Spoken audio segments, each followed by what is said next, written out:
dimanapun Anda berada. Saya ingin mengucapkan kepada Anda semua, semoga kita semua diberikan kesehatan. Dan buat penduduk bumi dan dunia yang lagi menonton, saya menyapa Anda dari Sakekini, Kecamatan Kandis, Kabupaten Siak, Provinsi Riau.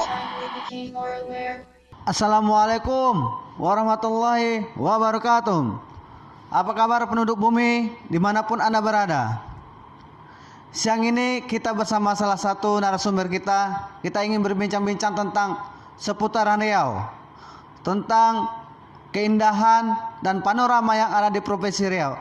Tentunya nih kalau kita sudah berbicara demikian, ini berhubungan dengan pariwisata. Hari ini Sakai kini berkesempatan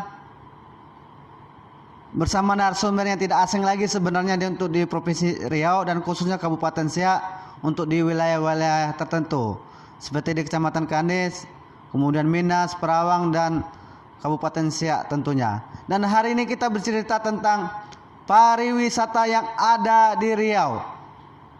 Sebuah keunggulan atau menjadi ikon Provinsi Riau di tingkat kancah nasional yang sudah memang sebenarnya sudah tidak asing lagi, dan ini perlu peningkatan dengan adanya energi baru di bidang pariwisata. Baik, kita akan berkenalan dulu buat penduduk bumi dimanapun Anda berada, nanti bisa memberikan komen atau apa di sapa-sapa di bawah komentar saya kini. Baik, apa kabar Bang?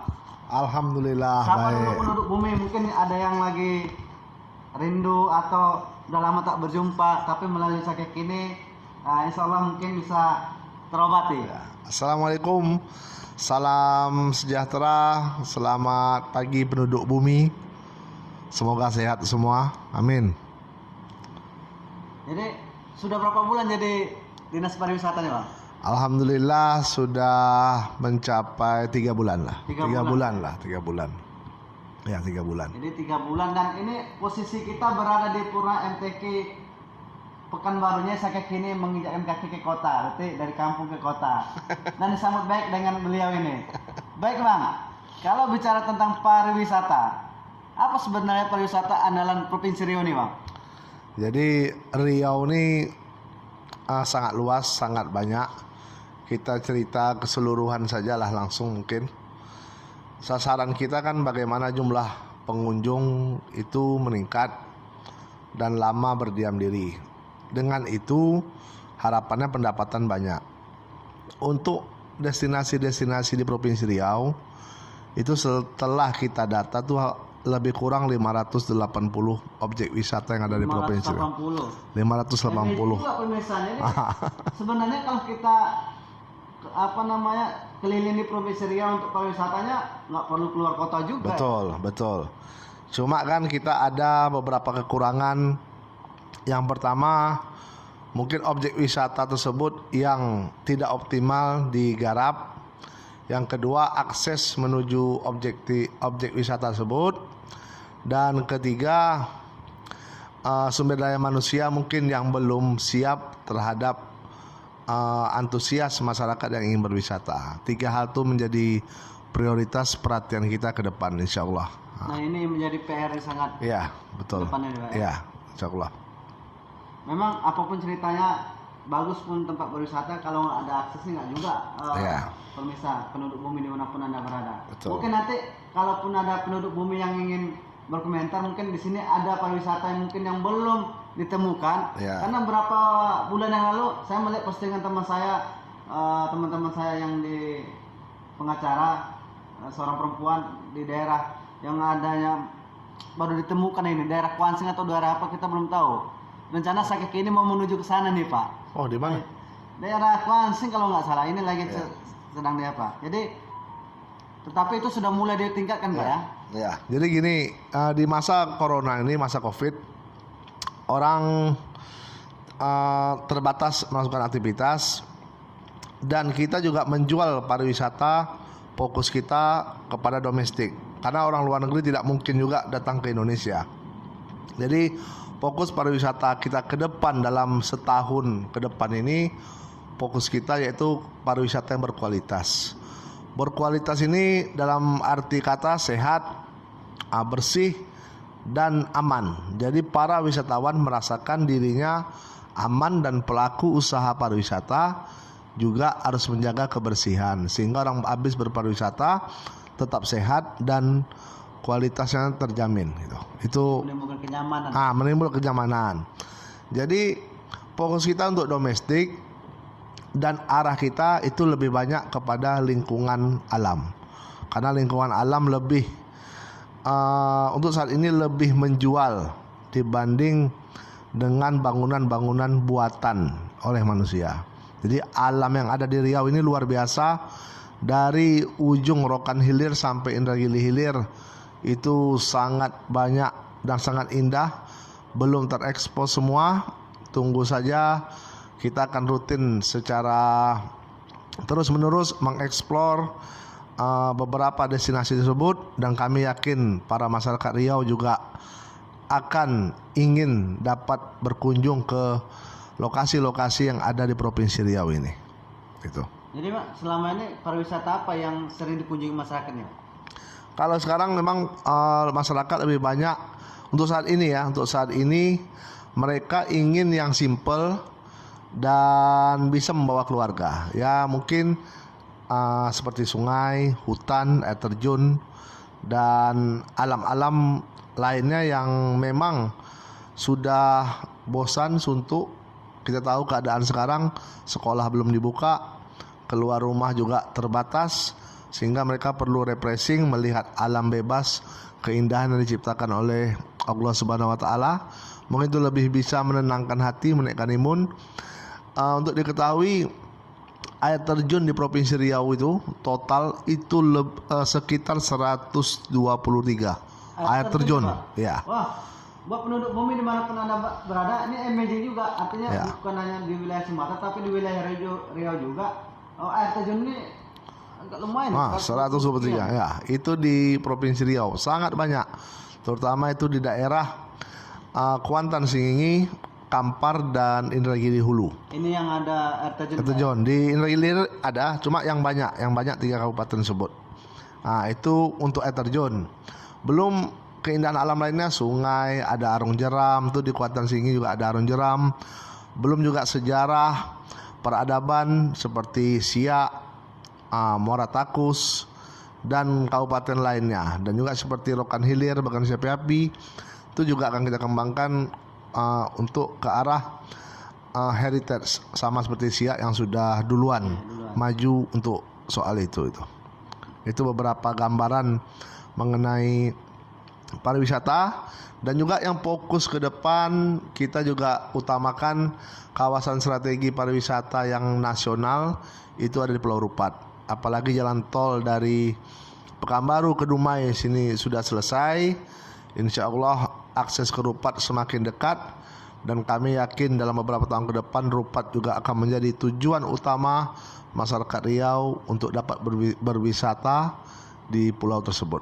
Artinya ada potensi besar pariwisata berada di Pulau Rupat. Ada, sangat besar. Makanya dia sudah menjadi kawasan ekonomi khusus untuk pariwisata. Di nasional sudah ditetapkan. Oh, nasional sudah ditetapkan, artinya Ya. ikon Provinsi Riau berada di Pulau Sumatera untuk di bidang pariwisatanya. Ya. Selain itu tadi sudah disampaikan oleh Bapak Kepala Dinas, pariwisata sejarah, seperti Ya. kerajaan, kemudian makam Putri Kacemayan dan sebagainya. Ya. Kemudian yang hal lain. Sebenarnya banyak Pak ya, tinggal Banyak, bagaimana sangat banyak. menggali lagi. Jadi sekarang ini kan kita juga bagaimana orang bisa mendapat keuntungan dari itu. Tentunya masyarakat juga harus diberi pelatihan, diberi pengertian bagaimana memanfaatkan itu dengan ekonomi kreatif. Jadi kita sudah beberapa desa sudah memberi contoh kerjasama dengan kementerian, kerjasama dengan perusahaan-perusahaan yang ada sini, pembinaan desa wisata yang satu destinasi satu produk unggulan. Itu seperti wisata desa Paten, desa Koto Paten di Desa Paten di Kabupaten Kampar. Itu ada beberapa destinasi di situ, baik PLTA, baik beberapa pulau maupun Candi Muara Takus, dan satu ekonomi kreatifnya yaitu pengolahan ikan paten. Jadi bagaimana ikan paten itu disalai, dibuat masakan apapun, dibuat kerupuk, semua berbahan baku paten. sehingga ekonomi masyarakat ini berjalan. Selain menjual pariwisata, ekonomi tadi meningkat, sehingga desa tersebut juga membuat peraturan desa 1 KK wajib 2 kolam ikan paten. Wajib 2 kolam ikan paten itu di desa tersebut, sehingga mereka alhamdulillah bisa meningkatkan ekonomi. Jadi tidak hanya menjual pariwisata, ekonomi mereka juga bisa mereka ciptakan. Jadi orang mau berwisata ini kan orang bawa duit. Nah, tentu dia ingin belanja. Nah, di mana belanja? Jadi kalau kita hanya menjual pariwisata tanpa ekonomi kreatif, ya paling tiket parkir aja yang kita dapat. Dan harga juga bersahabat. Harga bersahabat ya. Jadi itu pengembangan ke depan ekonomi kreatif ini harus diimbangi dengan objek yang ada. Jadi diperlukan kreativitas masyarakat dengan bahan lokal. Nah, itu. Ini buat penduduk bumi, inilah merupakan terobosan daripada Dinas Pariwisata dalam mengembangkan potensi daerah dan juga memberikan peluang bagi masyarakat setempat yang ada sekitar pariwisata tersebut, diberikan pelatihan guna meningkatkan ekonomi. Memang ini harus ada kerjasama antara masyarakat dengan kepala dinas dalam berkolaborasi mengembangkan pariwisata yang ada di tempat kita masing-masing. Nah, apa menjadi harapan Bapak terbesar, Pak? Ini kan sudah jadi dinas pariwisata walaupun sudah 2 bulan. Memang saya melihat postingan beliau ini karena beliau sering berposting di Facebook tentang pariwisata. Dan kami juga mungkin sebagian untuk wilayah Provinsi Riau hanya sebagian yang tahu, Pak. Tentunya ini kami selaku masyarakat Provinsi Riau terkait panorama atau pariwisata ini tentunya lebih mencuat lagi. Kemudian kami juga tahu referensi, Pak. Referensi artinya di sini juga ada tempat pariwisata. Tak perlu kita jauh-jauh, tinggal bagaimana pengembangan. Yang ada dinas pariwisata ini pekerjaan berat nih. Walaupun 2 bulan, tapi beliau sering aktif atau terjun ke lapangan. Nah, selama Bapak sering ke lapangan, Pak, apa yang Bapak jumpai keluhan masyarakat yang ada di sekitar tersebut, Pak? Jadi beberapa keluhan masyarakat di objek wisata, yang pertama kebersihan. Nah, jadi masih kurangnya kebersihan di lokasi wisata. Orang akan nyaman berwisata kalau lokasi wisatanya bersih. Itu yang pertama, harus dijaga bersama-sama. Yang kedua, standarisasi harga. Jadi standar harga ini harus betul-betul diterapkan oleh pelaku usaha pariwisata. Untuk itu kita sudah sinergi dengan para kepala dinas kabupaten kota se-Provinsi Riau agar kita memfokuskan membuat Pokdarwis. Setiap destinasi wisata harus ada kelompok sadar wisata, sehingga mereka yang mengatur aturan. Aturan itu dibuat jelas. Parkir misalnya tetap 2.000, parkir 1.000. Jangan pas hari libur naik jadi 10.000. Itu membuat orang kecewa. Sering terjadi di wilayah Provinsi Riau tapi di luar. Ya, jadi sering karena standarisasi harganya tidak ada. Makanya kalau sudah ada aturan kita ikuti, tinggal pengaturan. 2 itu yang menjadi keluhan, selain keluhan umum tadi yang akses dan lain-lain sebagainya gitu.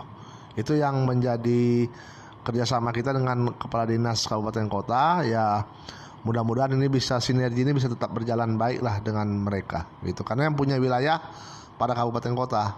Nah, gitu. Ini Pak, menurut Bapak nih, yang saat ini menjadi rating tertinggi atau memuncak panorama mana nih, Pak? Kalau untuk saat ini dari data kita jumlah kunjungan per bulan itu yang paling tinggi Kabupaten Kampar, ya.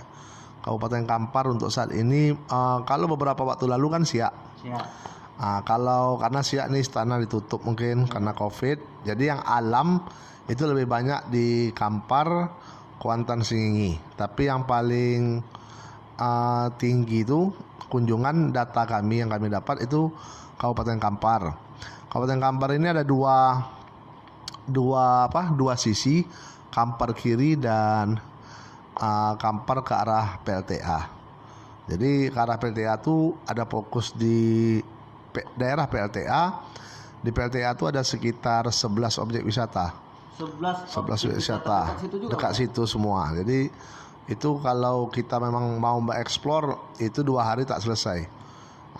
Kalau sebelah Kampar kiri itu juga alamnya bagus, dan ada yang paling bagus sekarang masuk di Anugerah Pesona Indonesia, surga tersembunyi itu kan.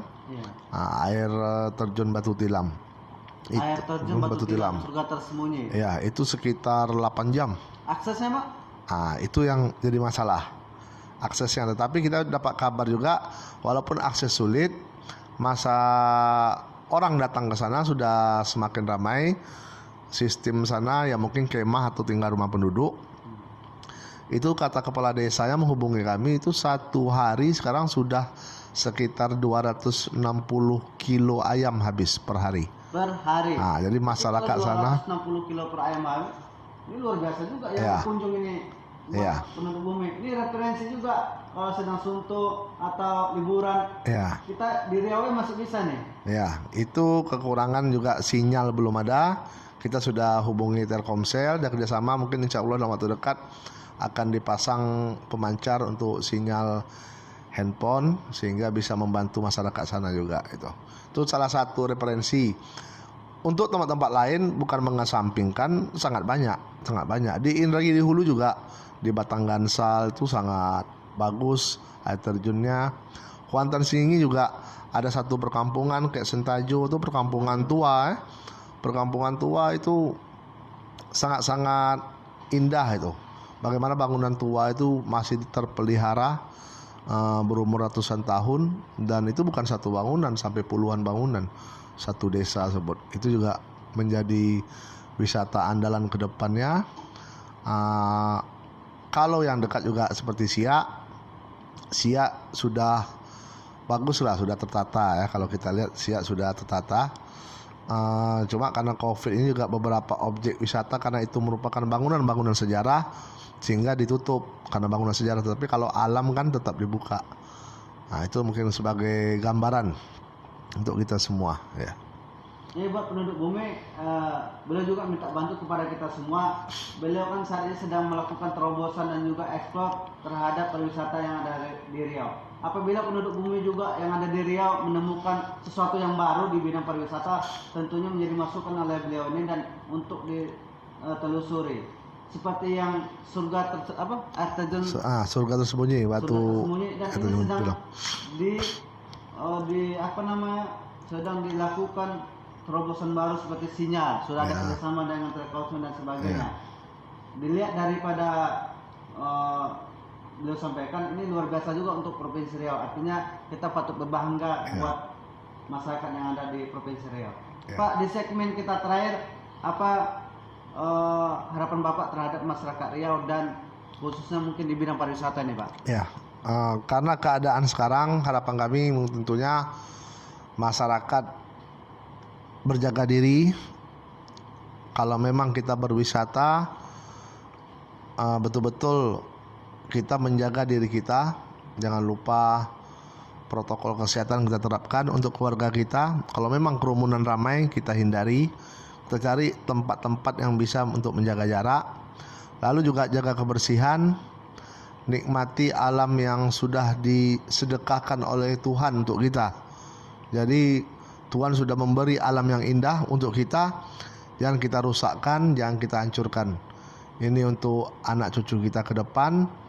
Dan eksplorlah sebaik mungkin, kelolalah sebaik mungkin objek wisata tersebut. Tetapi juga jangan tinggalkan lingkungan sekitar, sehingga betul-betul kerjasama baik masyarakat, pelaku usaha maupun penikmat wisata betul-betul merasa mendapatkan dampak positif daripada wisata itu. Itu aja mungkin. Baik, terima kasih.